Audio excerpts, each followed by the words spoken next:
All right, Nate, what's up? So this is Adrian Gomez. Thanks for sending these in. We're going to work through with this little bit and get into this. So first off, I'd like to see power to the back leg. Right now you're sitting about 122 degrees. And so we want that to be below 110, if not close to 100. So what I'd like to see is your butt squat more into here. It's going to go down into there, and your angle is going to be right in there. So if I measured that, if you sat there, it'd be about 107. So if you dropped to that line off your back hip, that's like 3 or 4 inches. And so right now you're not using a lot of your lower half just because you're not getting into that angle. Once you start understanding the angles, you're like, okay, well, I just need to put my butt back, and you should throw, 2 or 3 miles an hour harder just because you're getting into your back leg. There are weaknesses. So power of the back leg, there's weaknesses. There's drills to fix that weakness. So please make sure that you're doing those consistently 3 or 4 times a week, and focus on getting it right, and the velocity will come. So let's go to the next phase. Next phase is that stride, that extension, and I think you have pretty good flexibility here. It's about 98 degrees. I'd like to see maybe 110. So the principle behind this is step longer in order to get a better and longer angle. And so guys that throw hard, they have pretty darn good angles with their lower half. So in order to get to about 110, somewhere in there, it's about an extra 6 to 8 inches. So that's something that you could improve easily just by pushing and driving for a little bit longer. So that angle definitely needs to improve. But it's not horrible. It's not a bad angle. So let's look at your front knee as you plant. Let's see here. Right here. So when you plant your knees in this angle, here we go, that's not planted yet. Planted. Let's look at what happens as you throw. Not too big of a movement. It's not bad. It's not huge. There's a little bit of instability in that front knee, but it's pretty firm. It's not bad. I'm not gonna say that that's a weakness, because it's pretty good. What I will say is on this, you're about 123 degrees. That's a really low angle. I want it to be high, and what that means is that chest or that knee needs to be. Let's see here. I don't know why this is doing it. About this angle. So I need to be back this way. Back this way. We need to increase that angle from, see how all that energy goes right into your front knee? Goes right, you absorb all that energy right into your knee, and then that takes it away from the ball. Your back leg works well, which is great. Load, and it looks pretty good. So, but front knee, definitely something that I want you to work on. That's a really low angle. You need to stick that front knee. So that's, internally rotated front knee, I don't think you have, but the angle at that front leg is definitely something that needs to be fixed. You can fix them with those front knee drills. Walking torques, walking windups.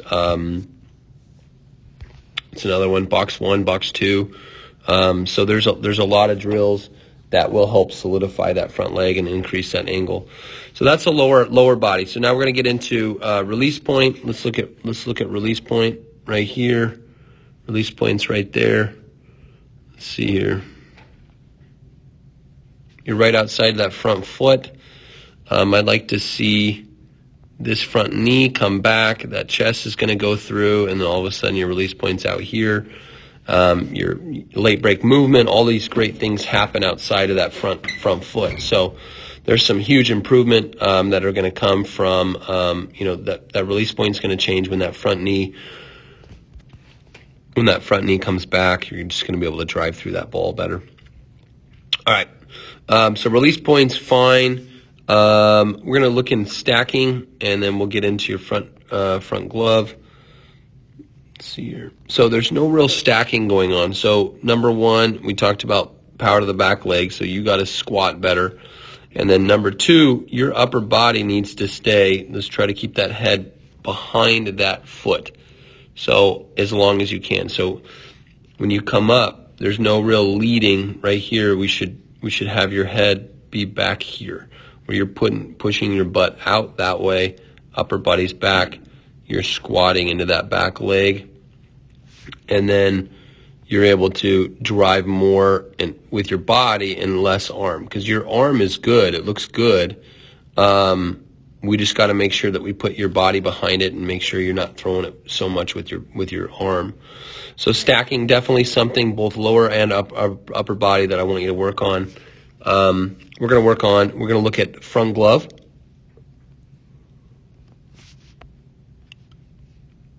And actually, out of the gate, you look pretty good, front glove. I like your front glove. It's not bad. Not bad. So I think it could be a little bit, that's something that you could work on, definitely, a little bit more firm. Sometimes I'd like to put a 2-pound ball in that glove, and you really feel where that weight is going, and that can kind of help you rotate that body through. All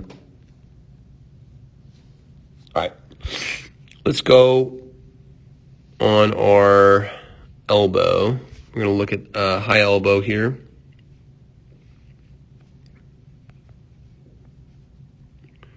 Looks not bad. It's it might be a little bit low, and we'll see, how you kind of go lower.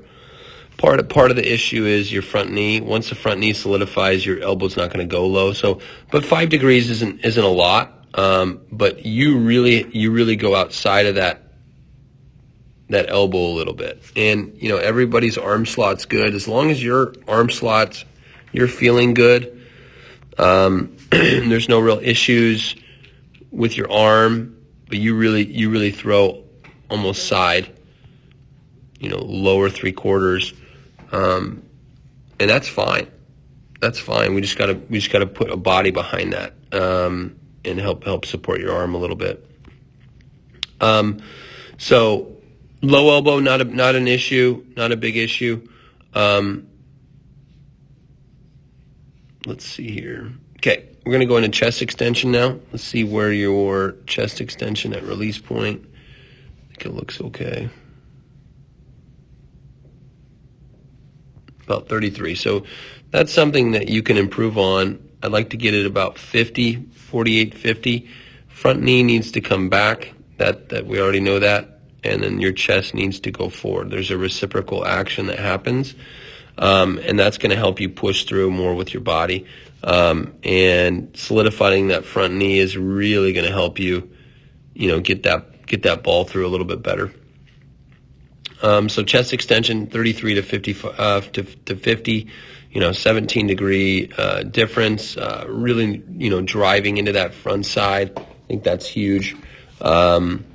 So yeah, man. And then last one is arm fly out. So you have maximum layback, and that arm's kind of scooting out. Maximum layback there. Your arm likes to scoot out, straight out. So, this is something that the last thing I would change, okay? I'm going to change lower body, back side, and then the front side, or front side and then the back side's last. But, this to me looks like an arm fly out. It's not connected. It's kind of whipping around. I'd like to see maybe minimized a little bit right into here. 3 or 4 inches. It's going to push that ball through a little bit better. That front glove needs to be a little bit firmer. Front knee needs to come back and help support that. That's the only way that arm is going to be able to not fly out. Like I said, that's the last thing I want you to work on. Work on your lower body first, and then work on that release point last. So thanks so much, guys. Appreciate you sending these in, and I will talk to you guys soon.